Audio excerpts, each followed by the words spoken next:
此番微臣寻找太阳神鸟，还有赖波斯国萨珊王朝的朋友鼎力相助。好，想先帝高宗在世之时，每每遗憾未能相助萨珊复国，想不到他还是对我朝这样友好。朕来日一定设法报答。臣且代表萨珊友人恭谢陛下。众位爱卿听旨。臣在。狄仁杰、李元芳寻得黄金蛋与太阳神鸟，国师弘毅力主，吏部刘大人首唱，总监陈玉与达斯坦主持具体实施，还有三司一宗等努力筹备料用，确保天书主体与12金人不日可成，尔等与天书建造接立大功，待封禅日后一并行赏。臣等叩谢皇恩。平身。谢陛下。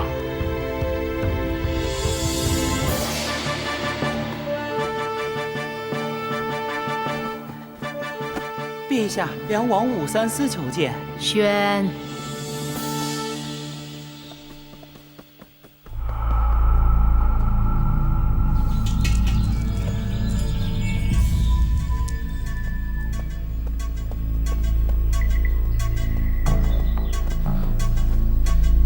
直臣参见圣上，吾皇万岁万岁万万岁！起来吧。看你如此慌张，到底出了什么事？懿宗呢？吾皇万岁，正是出了怪事。懿宗，他来不了了。啊？为什么？这是怎么回事啊？为什么就来不了？他怎么了？姑姑，前月被派往各地收同的武氏宗族子弟，有包括懿宗在内的12人，昨日同时神秘的失踪了。什么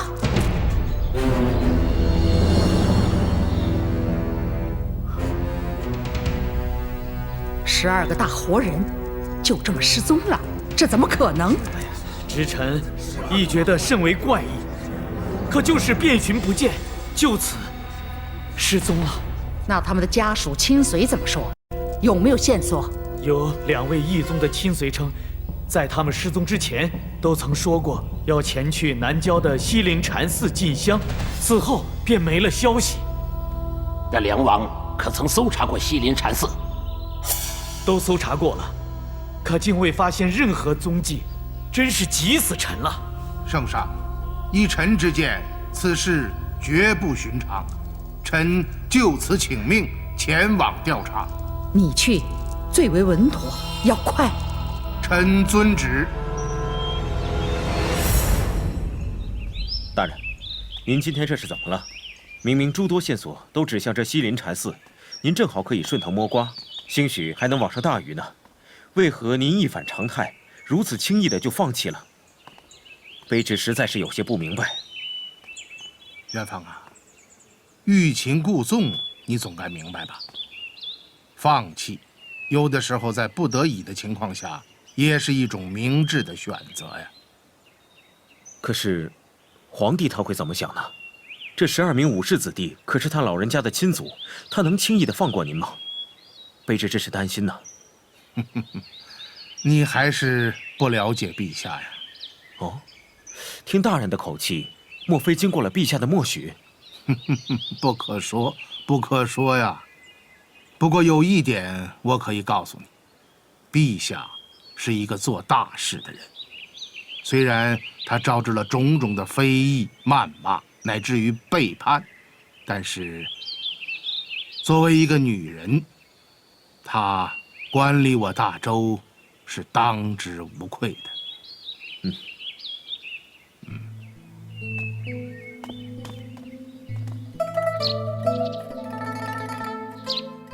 12个人就这么人间蒸发了，竟一点线索都没有。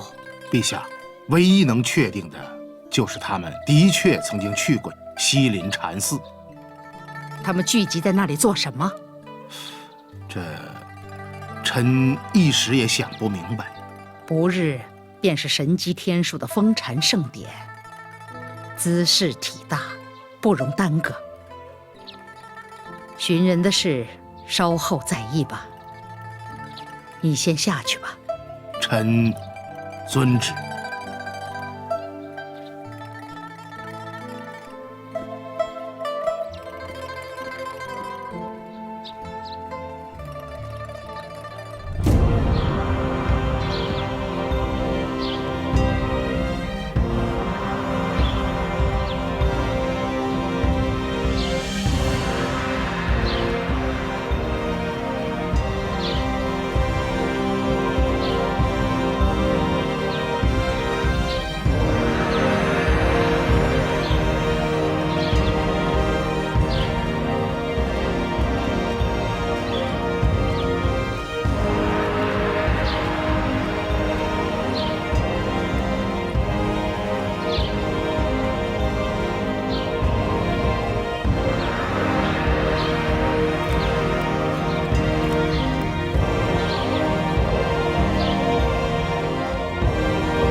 承天剑书，朕意至诚。天佑我朝，以垂永世。朕，大周开国君主武士则天，惶恐拜上，钦此。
武则天，没想到你会有今天吧？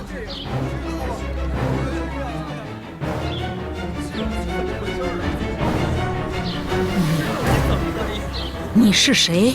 我是谁并不重要，重要的是你今天落在了我的手上，这就足够了。看起来，你真的是莽氏与萧氏的后人呐。我说的对不对？狄仁杰，你怎么会知道？我知道的远比这些要多得多。那又怎样？没错，我弘毅正是王皇后的族人，只可惜你知道的太晚了。你竟然是莽氏的后人！是的，砍断四肢，残害致死，改姓为寿，远流族人，这便是你对王皇后和萧淑妃犯下的滔天罪行，这也是我们两族人的奇耻大辱。我今日不妨对你明言，我便是王皇后的侄子，我的夫人倾城，则是萧淑妃的侄女。今天我要代表公道，为王皇后和萧淑妃报仇，为我们的宗族报仇。武则天，你将葬身于此，你的帝国也会随着天书烟消云灭，化为乌有。还有你们这帮臣子，也会随着你们的主人下地狱去。既然如此，在我们下地狱之前，我给你讲一个故事，不知你愿不愿意听啊？故事，狄大人，你还真有闲情逸致讲故事吗？故事说的是16年前的事。王皇后与萧淑妃的一对后人，在流亡途中相遇，并结成了夫妻。不久，妻子怀孕，丈夫非常的高兴，便想为即将出世的后代打造一对金锁。哦，那好吧，但千万要早去早回。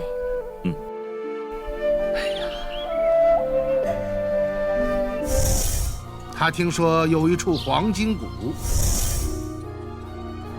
那里遍地是黄金，还有手艺精湛的匠人，于是便偷偷地潜入谷中，想攫取些金子，了却心愿。我说的对吧？狄仁杰，你是怎么知道的？然而令这位丈夫没有想到的是，他一进黄金谷，便被黄金谷的主人，也就是极其美丽的波斯公主利奇斯给迷住了。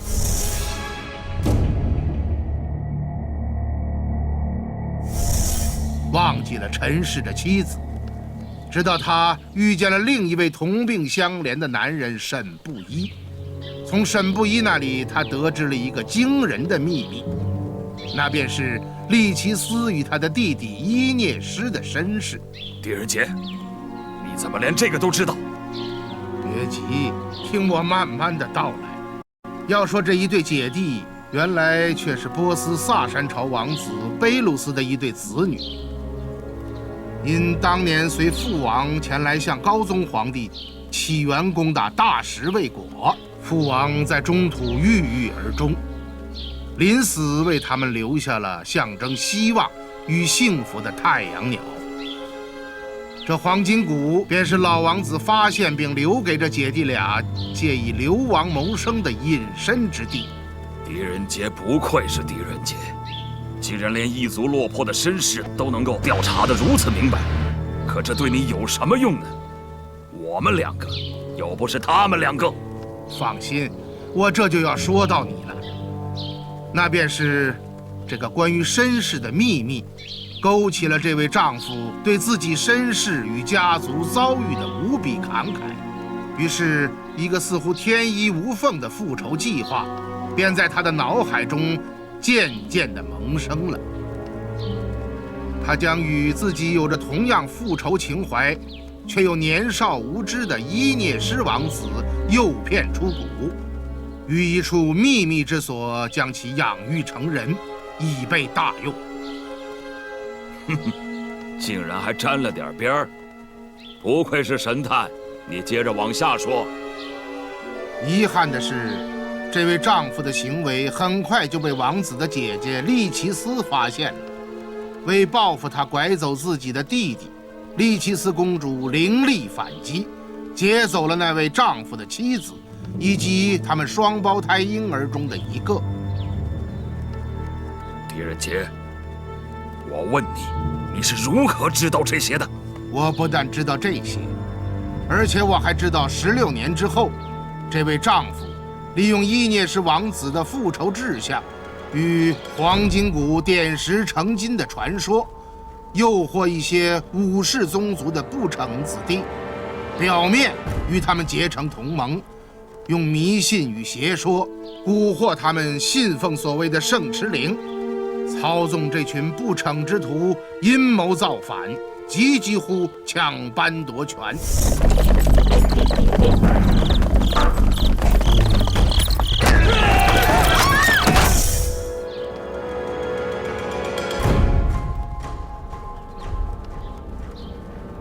而在这一切动乱的幕后，这位丈夫则与其将计就计进入黄金谷的妻子暗中里应外合，利用沈不一偷偷研究熔金之术，策划了这场以天书为核心的终极复仇。博士啊，这个故事你听说过吗？狄仁杰，你不可能知道这个故事，绝对不可能。凡是故事都会为人所知，就像戏法一样，终究会被人破解。你花了那么长的时间，以弘毅和易大红的双重身份蒙骗于我，企图于无形之中利用我帮你完成这个计划。我当然也就有了足够的时间去思考拼凑那些支离破碎的疑点，去一点一点地分辨真伪，并且最终将整个的故事补足真相，连缀成篇，这也是很公平的。狄仁杰，你不觉得你自己拼凑的是一幅走向地狱的示意图吗？忤逆的坟墓是你挖的，而且挖得很卖力气。如果你没那么聪明，他也不会死得这么早。但是天道昭彰，今天是尔等的限日，这难道不是天道吗？天道，你还是好好的抬眼看看吧。这是怎么回事？这怎么可能？狄仁杰，这到底是怎么回事？看到了吧，这就是你刚刚说到的天道，你没有想到吧？不可能，这是绝对不可能的，这绝对不可能！笑话！这猪呀，不动了，这猪也不练了，怎么回事？怎么回事啊？这到底是怎么回事？陛下，狄大人，达斯坦，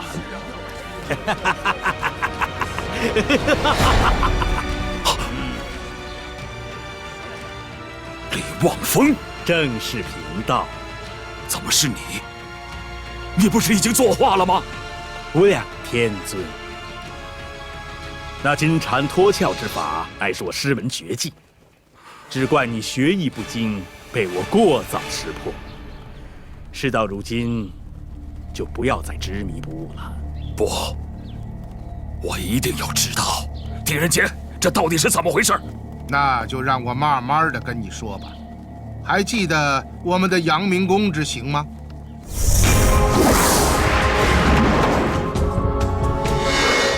望风道长的弦外之音和怪异作画，引起了我的高度警惕。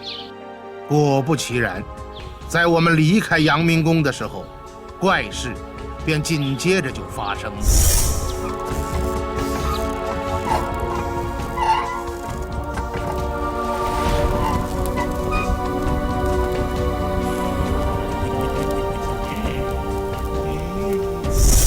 李道长与我单独见面，当时便指出了你的疑点。他承认，根据易学推算，陛下确实需要建造天书，这乃是风水的缘故，顺理成章。而前国师李淳风生前也曾描绘过天书一事。就是。但是青铜树出土，陛下中毒，以及避而被杀，绝不符合易学的道理。我二人探讨之余，都觉得此事过于诡异，其中必然包藏着一个惊天的阴谋。为了弄清事实的真相，我们也只好将计就计，以其人之道还治其人之身了。原来如此，看来他冒充达斯坦一到朝堂，我这被伪装的国师也就在劫难逃了。我说怎么达斯坦一上朝，我就有一种不祥的预感。为了证实这一点，我便格外留意弘毅与易大红二人，果然发现这两个人从来没有同时出现过。我由此推断，望风道长没有看错，弘毅和易大红有可能就是同一个人。当然了，令我最终确信弘毅就是易大红的证据，还是易大红的假死。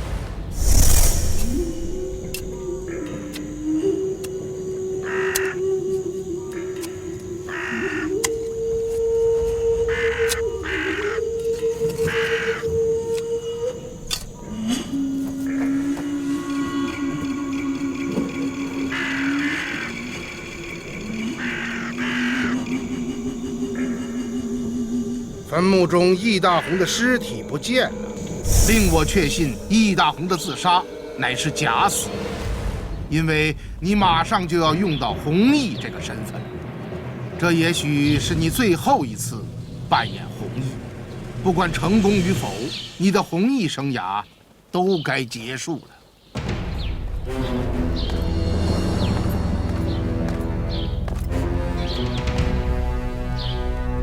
你真的是我爹？你的父亲是易大红，他已经死了。对，你不是我爹，我爹已经被我亲手下葬了。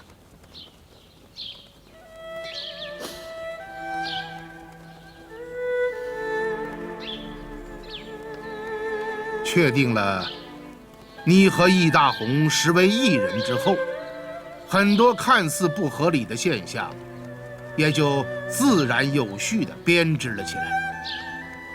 你上下其手，表里配合，一仆二主地利用两个身份，忘我地完成了如此庞大的计划。不难猜测，你们的目标是指向陛下的，但是你究竟是谁，我还需颇费思量。于是我便又想起了南燕的那枚金锁。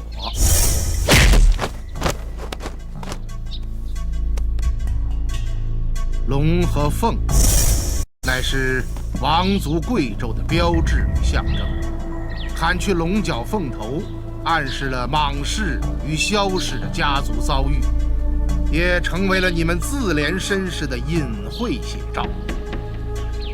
联系到劫粮案中邱营佐和他夫人的表现，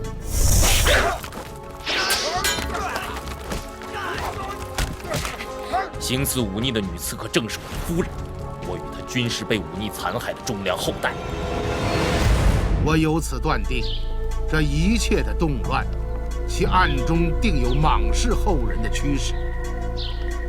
于是，一切凌乱的明线与暗线，在我心中便骤然地契合了。狄仁杰，与这些细枝末节相比，我倒是更想知道你是如何得知熔金术的秘密的。那就要从那些金粉说起了。最初，我们在边关士族失踪的现场发现了一些金粉，在小丑死亡的现场也发现了金粉，在沈不一的画室之中发现了同样的金粉。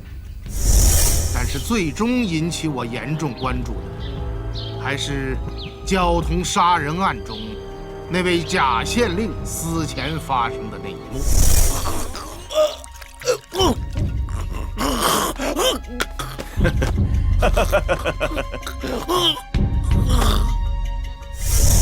由此，我朦胧地感觉到，可能存在着这样一种可怕的液体，它不但能够腐蚀人的肉体，竟至能够化解黄金。小丑正是被灌了这样的液体而死。而那位假县令也是被灌了同样的液体而亡。这样的液体难道真的存在吗？我一时还不敢妄下结论。是沈不一最后的细密画像和他的死状，使我对这一秘密有了深入的认识。我找到了，我找到了！父亲，飞云，飞云，父亲！画室中的勘验告诉我，沈不一在创作细密画的过程中，按照波斯传统使用了金粉。那么，他是根据什么来溶解金粉，并自如地用于画作之上的呢？他在死前曾激动地大喊：“找到了！”试想，他一个盲人，在空无一物的牢狱之中，究竟能找到什么呢？秘密就在他紧紧攥握的那只手中。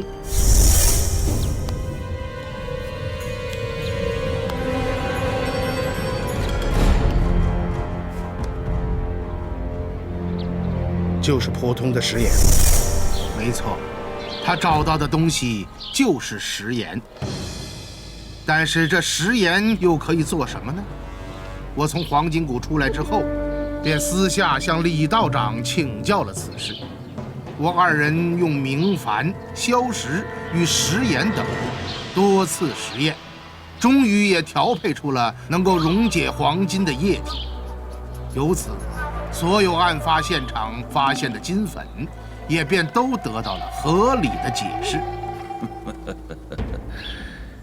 看来你拼凑的还像个样子。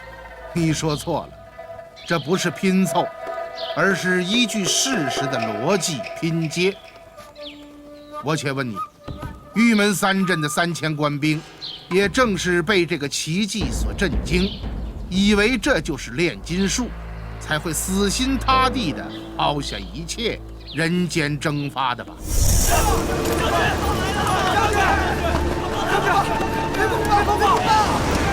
是又怎样？他们就掌握在我的手中，你想知道吗？实在是抱歉了，我已经知道了。他们参与了地震以来发生的所有大案，是这样的吧？狄杰，看来你知道的可真是不少。不多，我还真有一点情况要向你核实一下。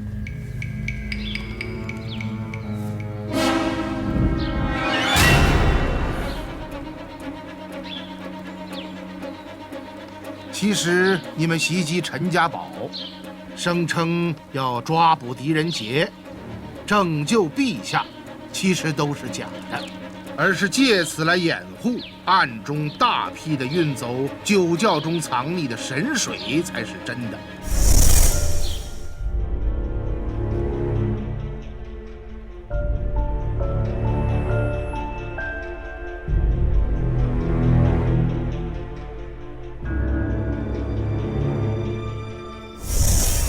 我说的对吧？精彩！你杀死了小丑，放蛇攻击李元芳，同样也是为了他，甚至就连齐大奎之死，其中除了令部一阵诱我去黄金谷之外，最初的动机也还是为了阻止我顺藤摸瓜，沿着那淬火蛇的线索追究齐大奎，从而暴露吧。太精彩了！多么奇幻而宝贵的神水呀！只可惜，承载它的器物早就破了。也正是为了这种神水，16年来，你与倾城一直拘押着沈不一，利用他对美的追求，对利奇斯的痴迷，不断地通过细密画这种艺术品，来诱逼他研究熔金之术。他的眼睛就是渐渐被这种液体熏瞎的吧？可是他成功了，他的画作无与伦比，这就是代价。恐怕不止于此吧。他的生命也在配方最终确定之后完结了。父亲！父亲！他早就该死，是我们又让他多活了几天。那是因为你们想废物利用，通过他引诱我进入黄金谷，找到黄金蛋。很好，说得不错。那你能不能告诉我，你又是如何获得神水熔金，从而阻止天书垮塌的呢？你们用的什么，我们用的就是什么。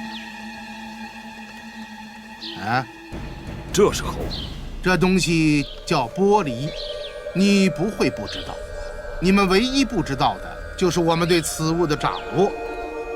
当我与李道长终于发现，只有这玻璃和陶瓷不可被神水所溶解之时，李道长便紧急在天书的内部与承重的部位使用了玻璃和陶瓷加以保护。当然了，这是暗中进行的，今日我也就不瞒你了。他沈不一花了16年研制的成果，就这样被你轻易地看破，不愧是狄仁杰。不，你说错了，这应该是李道长的功劳。是你自作聪明，还想把青铜树的烛台栽赃到师傅的阳明宫，你休想！为了师门的清誉，我要替师傅清理门户，教训于你。还有那家三陈仪，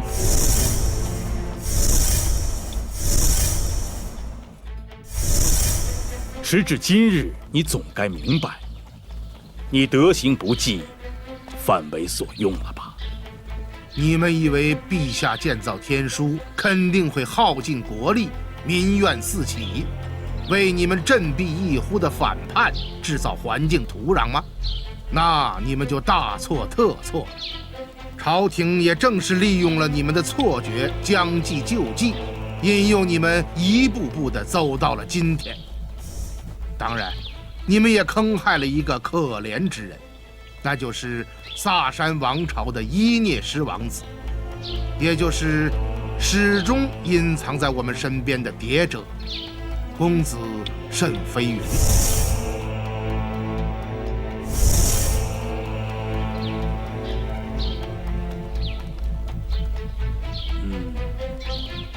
沈飞云第一次出现，便引起了我的注意。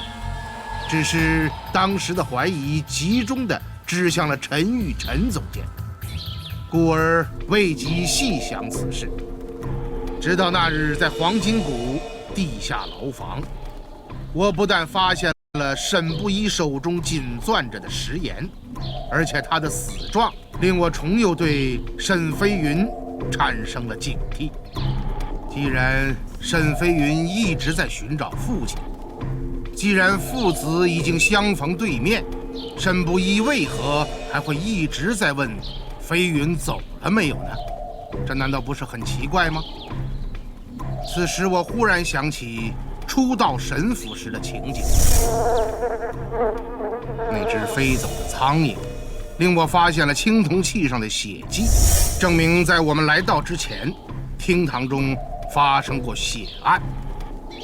而接下来那位自称在下的仆人，更完全是一副帮派成员的相貌和牲口，而绝非是什么地道的家人了。由此我料定，他们并不是府宅的主人，而是来路蹊跷的冒充者。那么，这位冒充者为什么不冒充别人，而偏要冒充沈飞云呢？道理很简单，因为他知道真正的沈飞云就在黄金谷中，冒充他的身份是再安全不过的了。你怎么敢如此肯定？莫非你在黄金谷看到了真正的沈飞云？当然，他就是在骷髅客栈中与掌柜的一道被射死的那个人，而且他是死于你手，因为他进来的时候根本就没有中箭，是你在我们出屋对付金面人之时，用断剑插入了他的脊背。你之所以要杀死他，原因就是怕他万一清醒过来，会有意无意地戳穿你冒充的假象。这说明了什么呢？这只能说明沈飞云与你是同伙，没有别的解释。而你们的目的之一，就是要诱我进入黄金谷，完成黄金蛋与太阳鸟的骗局。因为没有黄金蛋和太阳鸟，天书就不可能竣工，陛下和群臣就不会于此齐聚一堂，你的计划也就不会有此辉煌的一笔。我说的不错吧？那么，12尊金人呢？在我确定了沈飞云的真实身份就是一孽师之后，12尊金人的事情也就随之露出了端倪。我们第一次发现金人是在利西斯的宫殿里。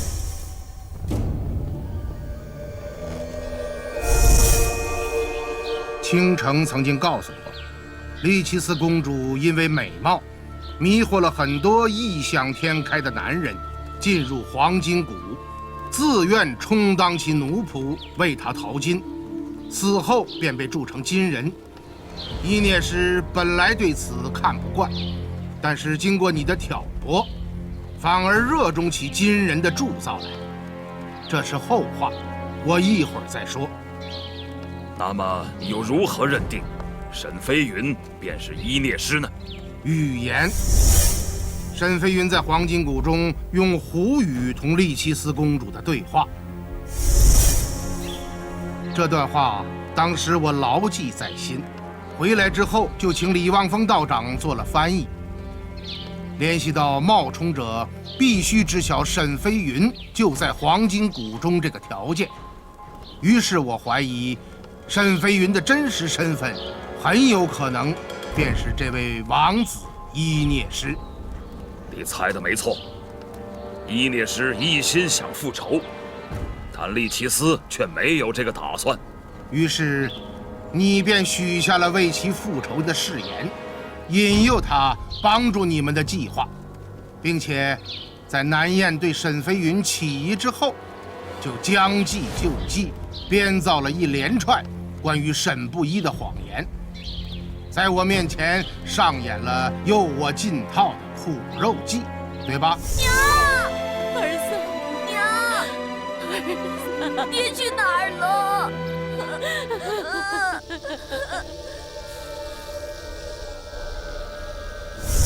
你们是如何找到他的？我料到你们可能会对他卸磨杀驴，而且他也确实是失踪了。他会去哪里呢？我忽然想到了一种不太可能的可能，但似乎又是最有可能的可能。于是我与元芳便连夜赶去了陈家堡。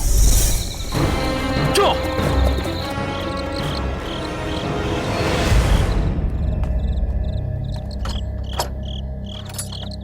打开。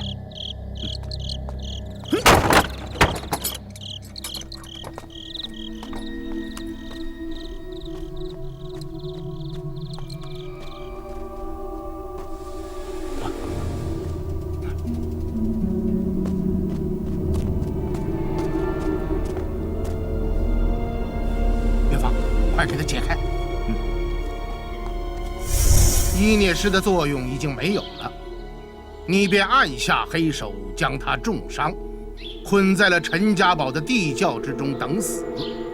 由始至终，你只是利用他，从未想到过为他复仇，对吧？没错，他只是我计划中的一颗棋子儿。复仇，他未免太天真了吧？那位伊涅师王子此刻身在何处？朕想见他。启禀陛下，他人已经来了，就在台下。宣伊涅师觐见。伊涅师觐见。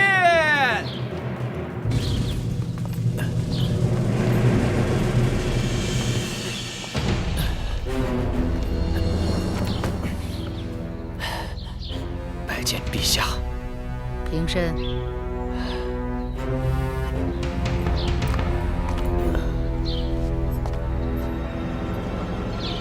弘毅，我假扮圣使，绑架武士兄弟，为你做了这么多，可你对我的承诺呢？为什么骗我？说！你想复仇，我也想复仇，我们配合的不是很好吗？你倒是该谢谢我，是我现身说法，你才真相大白。若不是这样的话，你会比现在还愚蠢。你，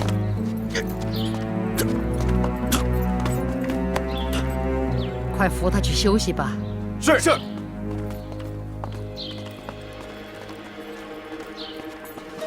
弘毅，我武家12名子弟失踪，到底是怎么回事？你说。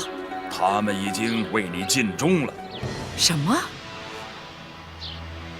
你们可能不知道吧，他们是我计划的忠实执行者。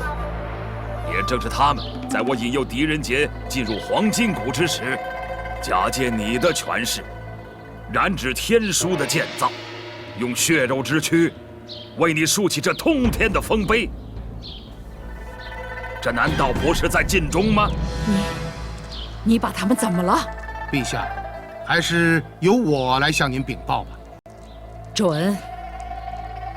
我在酒窖救下沈飞云，同时也就想起了当初他领头重建陈家堡的行为，联想到小丑之死、火焰符号以及淬火蛇等曾经发生的种种怪异，便于救下王子的同时，便再一次仔细地勘察了那个酒窖。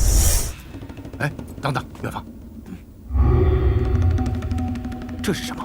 如果我没猜错的话，这应该是铸造金人的铸模。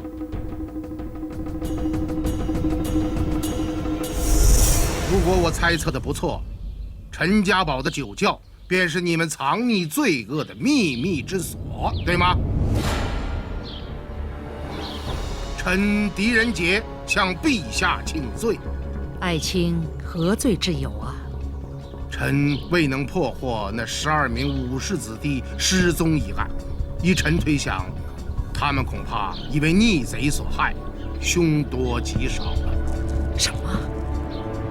难道？这12个蠢货已经跟着天书永远地灌注在一起了。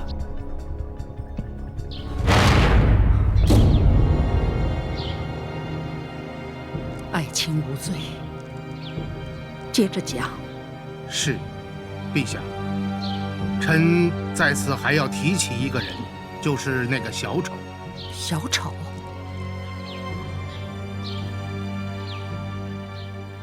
如果说你杀害齐大奎的目的之一，是为了引诱我去黄金谷，那么小丑呢？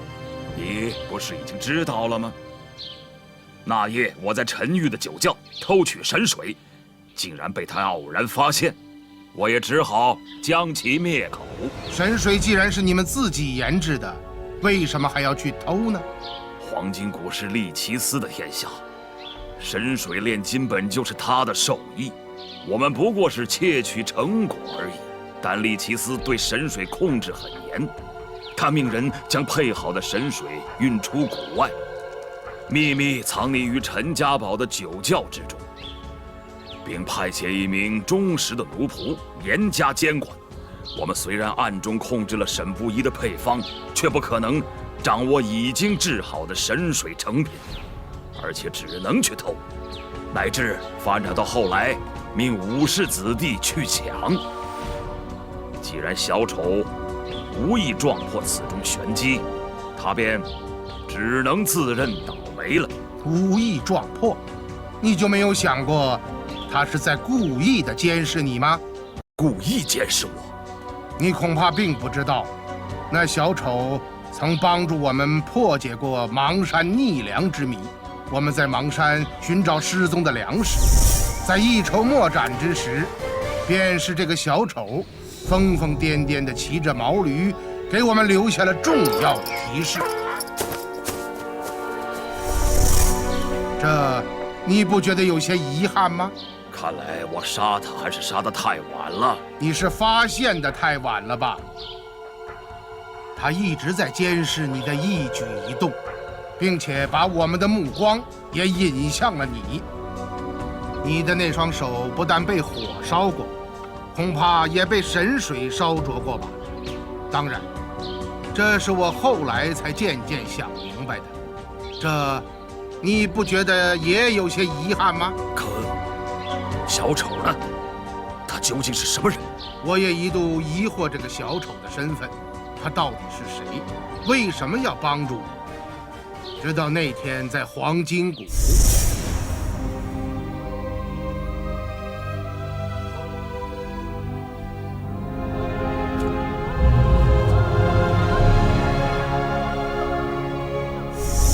利奇斯为什么要帮助我呢？这是因为他也同弟弟伊涅什一样，没有放弃等待我朝援助复仇的念想。我想，这也正是由于这一点，他才会最终暗示我找到了黄金蛋和太阳鸟。可惜，他的愿望被你利用了，造成了姐弟之间的误会与分裂。但小丑并无心帮助我们，他只是秉承了主子的旨意，在为利奇斯尽忠，针对你的行动实施破坏。这也该算是利奇斯对你的戏弄吧？戏弄，就是小丑死时手中那与南燕所配一模一样的金锁。那金锁不是小丑的，而是另外一个人的，那便是他的主人。哦，他是谁？是已死小丑的主人，真正的小丑，你曾经的怀疑对象，我们天书建造的匠作总监陈玉，陈大人，他才是你要杀死的对象，小丑行动的策划者。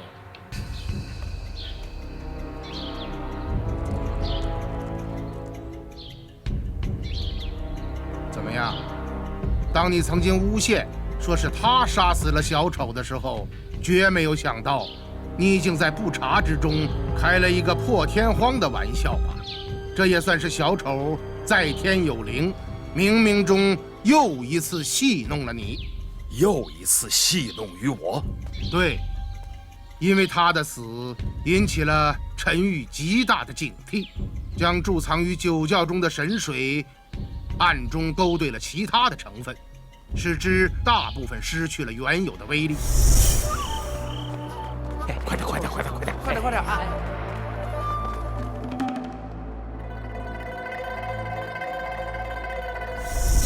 这也便是天书不可能倒塌的原因之一。只是那枚金锁本是陈玉抵押给小丑的信物，不想由于小丑的死，金锁落在了我们的手中。难怪天书不会倒塌，原来是你从中作梗。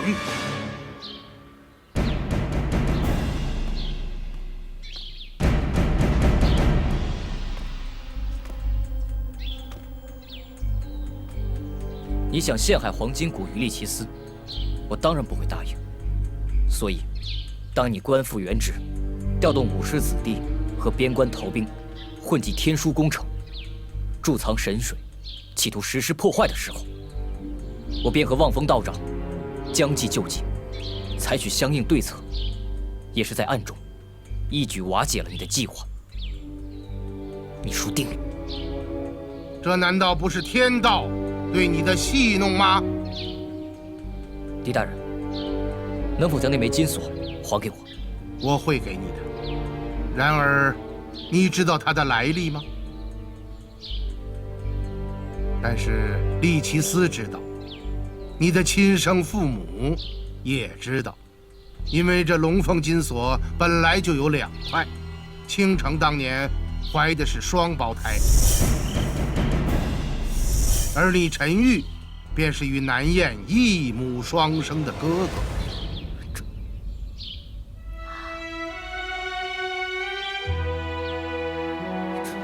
这不可能！陈玉，你老实说，利奇斯是否指示过你，要你处处掣肘易大红？可是，你知道原因吗？难道大人知道？我当然知道，因为利奇斯的那张纸条告诉我，你母亲倾城生的是龙凤胎，一个是被藏匿起来的南燕，一个便是随母亲一道被掳走的你。我救我孩子！放手！还我孩子！倾城！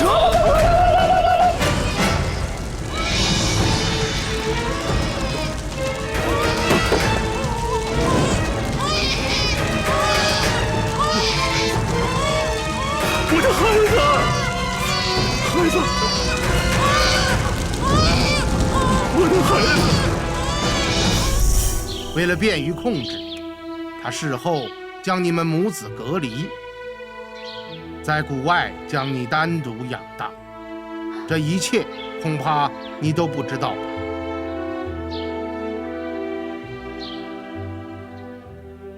不，这不可能。金锁就可以证明这一点，这我就不多说了。利奇斯养育你陈玉长大，命令你专门与易大红作对。他只要利用一念师，你便会从中作梗，这样父子间必然会反目成仇。这就是利奇斯奇特的报复方式。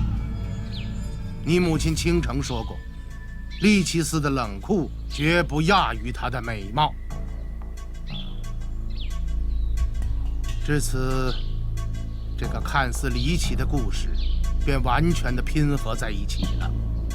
万事俱备，你们单等着皇帝用神水浇灌太阳神鸟，暗中作祟，启动机关，神水腐蚀承重中枢，更还有神水从金龙喷涌出来，交融12金人，天书崩溃，皇帝粉身碎骨，莽氏萧氏大仇得报，却没有想到是你们自己的儿子帮助我们阻止了这场灾难。你的妻子倾城此刻恐怕正在黄金谷中等着你们胜利的消息吧。狄仁杰，你即便能阻止天书崩塌，也无法阻止武周的灭亡。告诉你，我的人已经利用绞铜的机会，暗中控制了整个京畿地面。只要我振臂一呼，他们全都会响应。笑话，不就是那3000逃兵吗？据我所知，在邱营佐行动之时，他们已经损失了2成。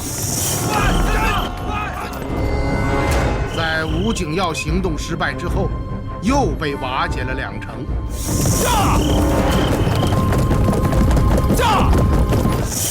而今剩下了不足2000人，还想与朝廷的铁骑争锋？做梦吧！右卫大将军苏定方何在？臣苏定方在此。苏定方叩见陛下。平身。谢陛下。苏将军交给你的任务完成了吗？回禀陛下，已按陛下密旨，将2000余谋逆叛逃者全部拿下了。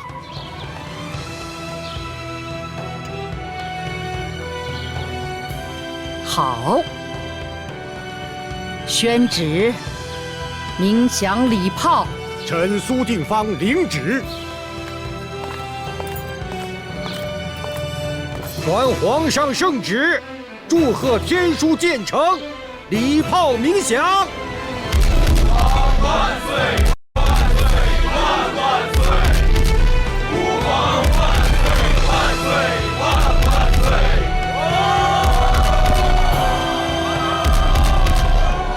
怎么样？佩服，佩服！我输了。我输给你狄仁杰，心服口服。你不是输给了我，是输给了陛下，输给了天下。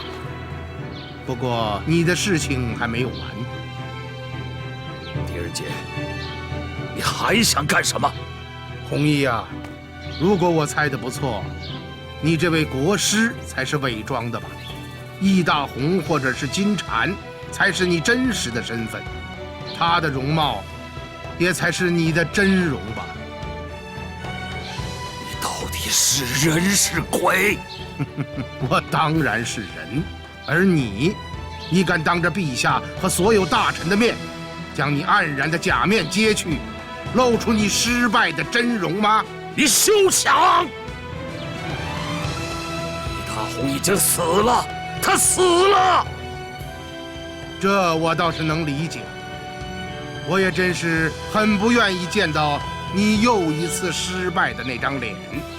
你不想看？我偏不如你的意。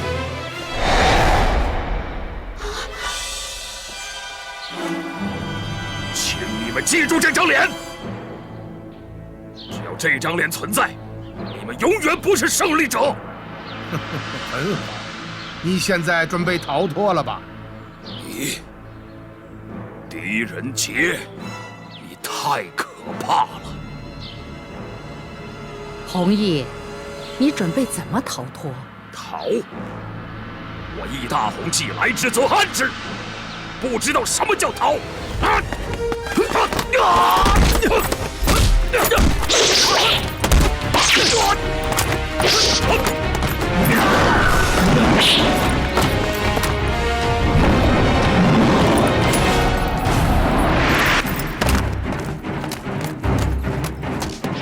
陛下，此处不宜久留，还请陛下移驾。陛下，我看咱们还是赶快回宫吧。三思，这件事情与你有关系吗？啊，陛下，直臣实在是全然不知啊。懿宗他，朕日后再跟你算账。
是。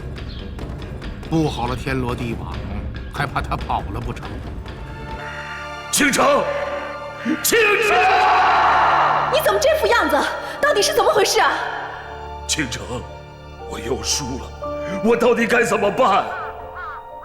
我到底该怎么办？你说，这究竟是怎么回事？你看见他了吗？他就是我们曾经失去的儿子，正是因为他帮着狄仁杰瓦解了我们的计划，我们失败了。你说什么？你说什么？谁告诉你的？谁告诉你的？狄仁杰，我不相信，我不相信，我不信！我做了这么多事情，我等了18年，这就是我等待的结果吗？这样的结果，便正是你们的报应。燕儿，你怎么来了？我来是为了找我娘。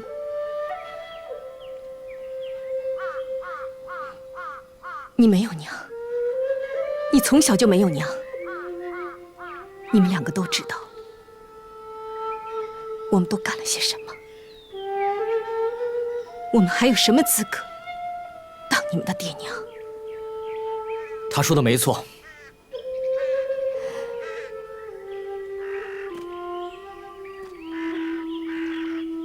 他根本就没有资格做你娘。他们只顾完成自己的复仇计划，而且暗中相互比拼。一个沉迷美色，断送结发；一个将计就计，助纣作歹。你们将凡是像他一样沉迷于利奇斯美色，擅自闯入黄金谷的男子，摧残折磨致死，铸成今日那位盲人画家沈不一就是如此下场。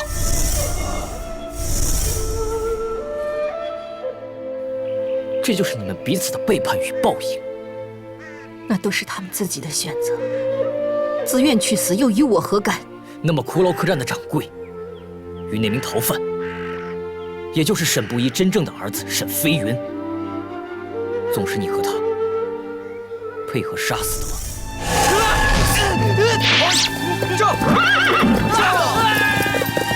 快帮我把他藏起来，快啊！怎么回事？刚才还有气儿。沈公子，把他翻过来。好。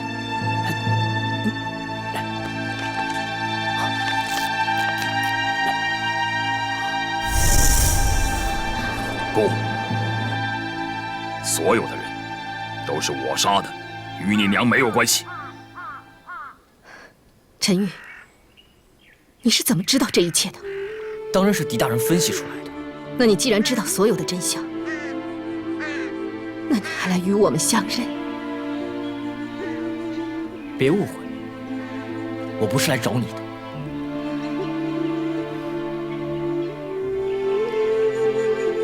那你这次来时，我是来找利奇斯，是他养育了我，他才是我唯一的亲人。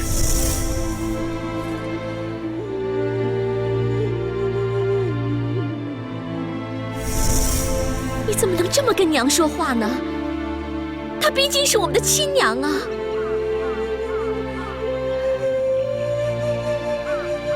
娘，我知道你所做的这些，都是为了等待我们来相认。你等了我们18年，这18年，不就是南燕的生命吗？娘，老王子最终并没有等到太阳神鸟，但是南燕不会辜负娘的等待。可他已经是个罪犯，难道你就不是个罪犯吗？不，真正的罪犯是我。面对武则天，我可以不承认我有罪；面对狄仁杰，我也可以不承认我有罪。但是面对你们的娘，还有你们2个孩子，我不得不承认我有罪。可是我就咽不下这口气。我本来有高贵的血统，却过着奴隶般的生活；我有国师般的才能，却不得不杂耍流浪，四处漂泊，苟延残喘。这是我要的生活吗？不，我不甘心。可是怎样才能够再现往日的辉煌？那只有一条路，那便是杀人。杀那些夺走我幸福的人，杀那些令我备孕的人，直至皇帝武则天。说得好，说得真好。娘，我也是萧淑妃的后代，正因为有了共同的理想和抱负，才跟你们的爹走在了一起，然后有了你们俩。我本想将生活重新开始，却因为这个人，他变了，他疯狂地迷上了利奇斯，并因此导致我们的复仇计划有了新的希望。而我为了复仇，付出了与生命一样的代价，去配合他的计划，想以此换取他能够回心转意。可是我到现在等到了什么？复仇失败了，利奇斯也走了，只剩下这盈儿的空谷压造，满目凄凉，还有朝廷的抓捕。你说什么？利奇斯走了？他真的走了，你醒醒好不好？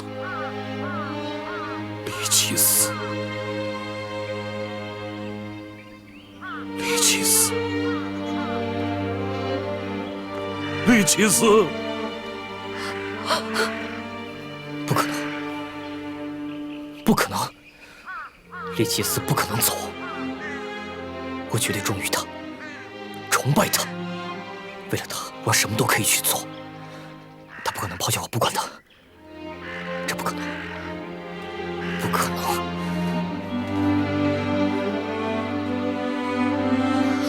陈玉，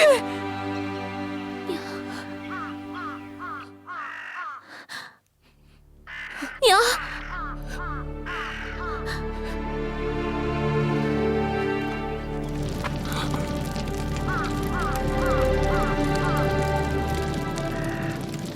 怎么会是这样？怎么会是这样？利奇斯走了！不，利奇斯真的走了。他怎么会与我开了如此莫大的一个玩笑？难道对于他来说，我真的就只是一个棋子？易大红，我终于明白，复仇对于你根本就是微不足道的。你所谓的报仇雪恨，是为了利奇斯，你就是想引起利奇斯的注意，是不是？利奇斯，利奇斯，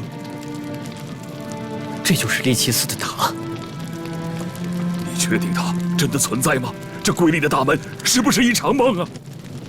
这世界上是不是就没有利奇斯？有过，他曾经在此。他的美是千真万确的。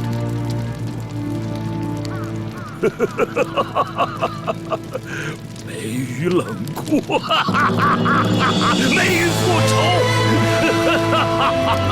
利奇斯，利奇斯。到现在，在你心目中，还是利奇斯最重要。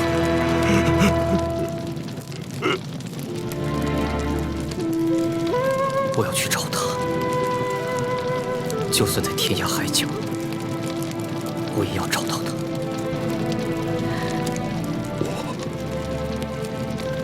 我找不动了，我没有力气走了。利奇斯给我的命令是：如果你不再有力气追寻他，就让我把你铸成金人。这是你唯一的一条路。儿子，你现在就把我铸成金人吧！我要在这里永远的等待。把你铸成金人以后，我就可以找到利奇斯了。他交代我的事情，我一一做了。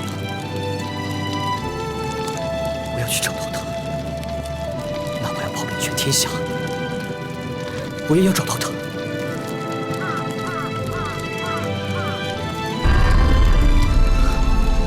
那不是个金人吗？怎么会在这里？我们去看看。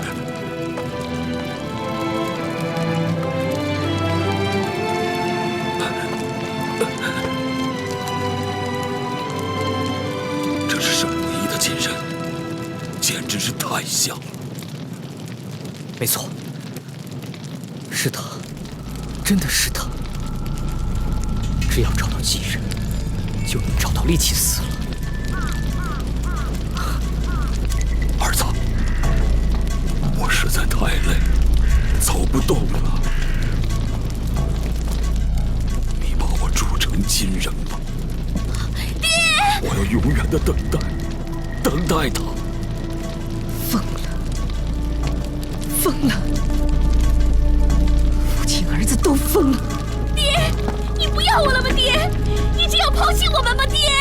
亲死，铸成金人是我一生的愿，我要永远的等待。李奇斯，你就是个恶魔，你下了诅咒，让天下男人都为你而疯。我的丈夫，我的儿子。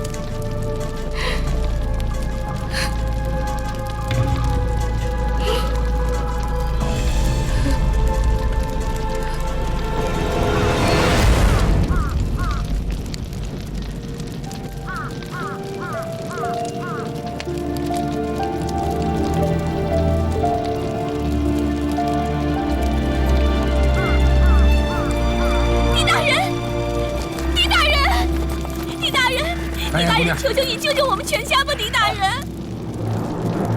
娘，娘，你醒醒啊！娘，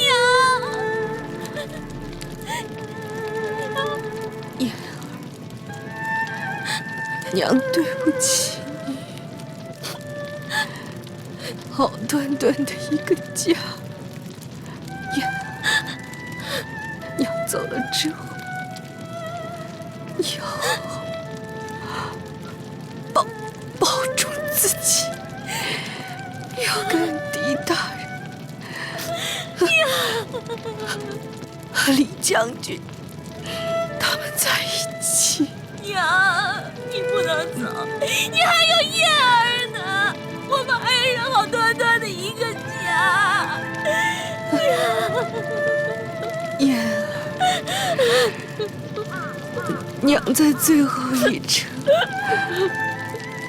还能再见到你，娘已经很满足，很幸福了。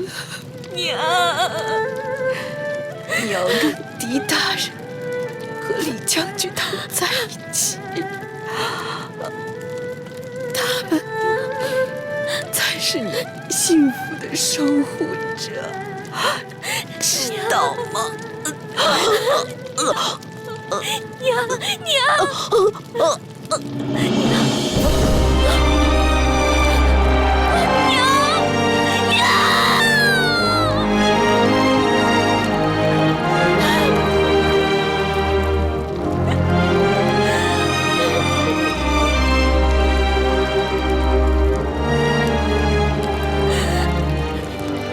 狄大人，我求求你救救我娘，我求求你了！南野母娘，她已经没救了，她服毒了。娘，你醒醒啊，娘！娘，你醒醒啊！元芳，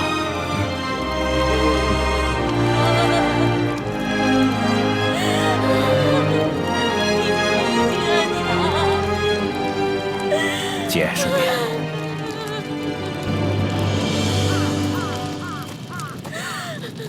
色令智昏，须眉败类，天下就是让你们这样的人给搅乱了，还想把自己铸成金人，永远好色，休想！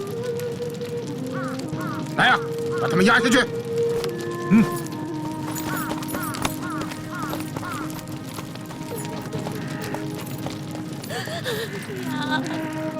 娘，你睁开眼睛看看我呀，娘！这一家人啊，娘，你睁开眼睛看看我。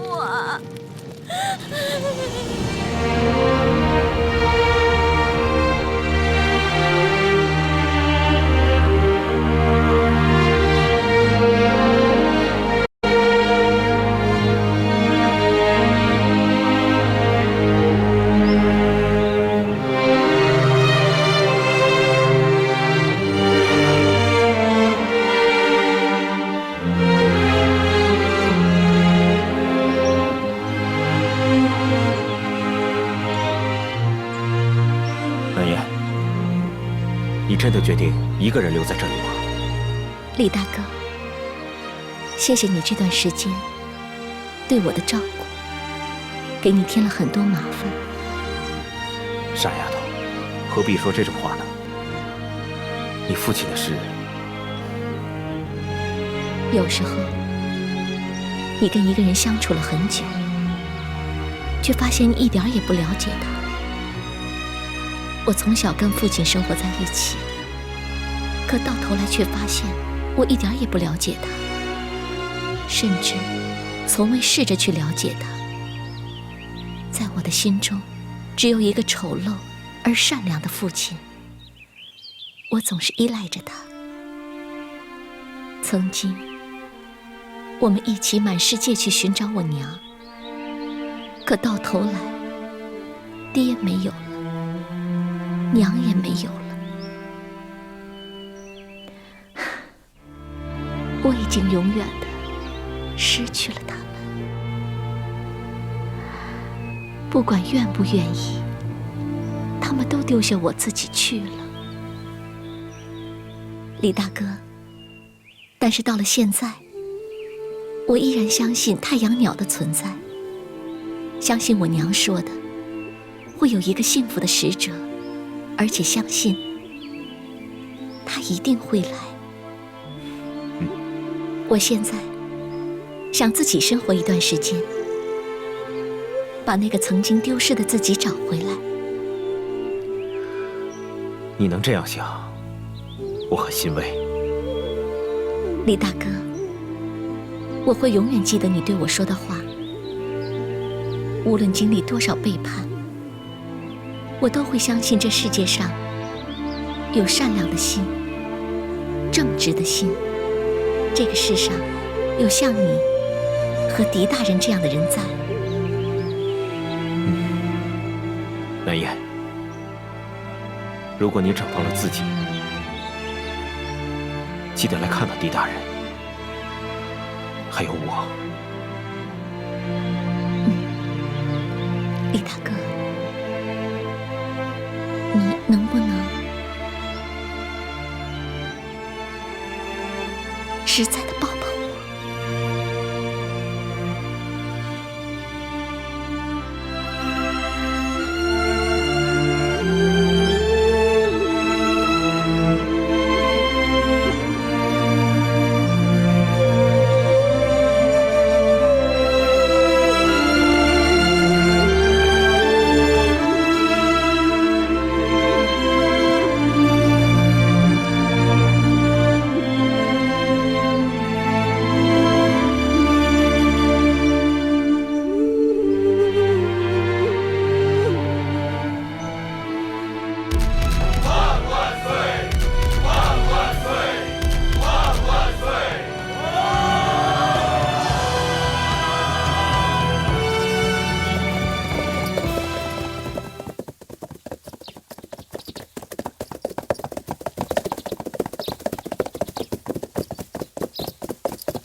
大人，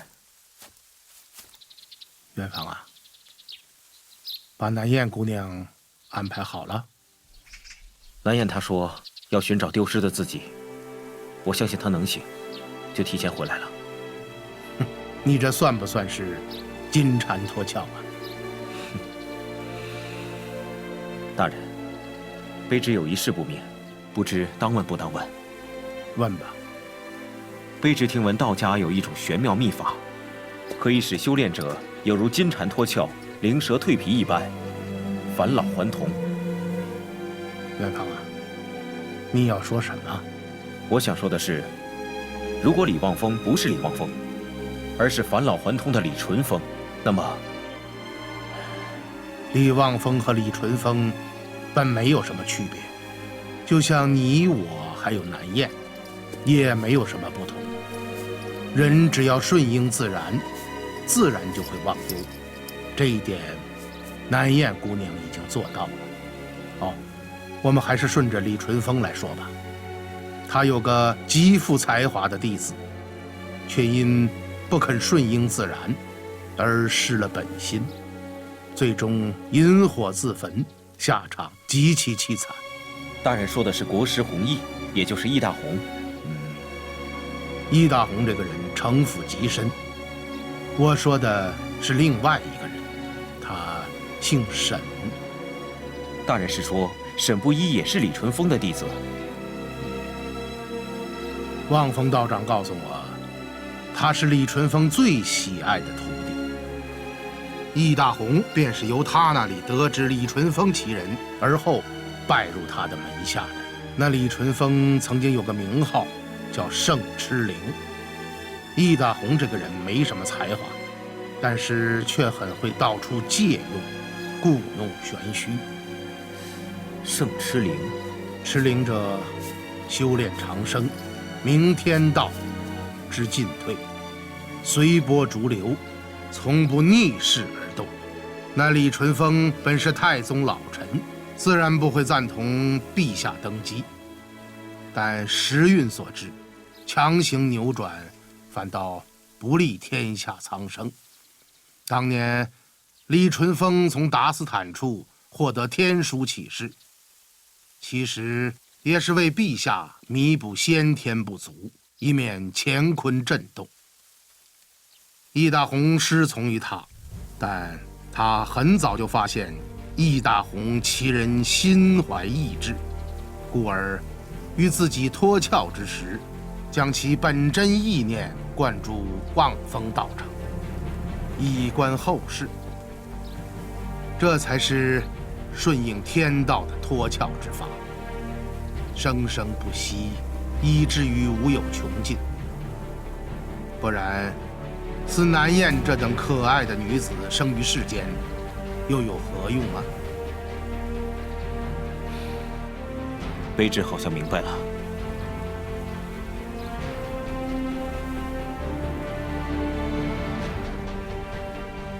无论如何，天书总算规避了劳民伤财，希望他真的可以祈佑天下太平吧。如果他真是这样，那我们倒真该好好的保护他呀。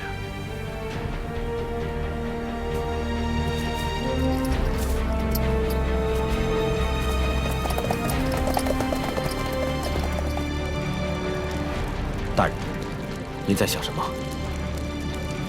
我在想，这天下又何尝不是一个家呀？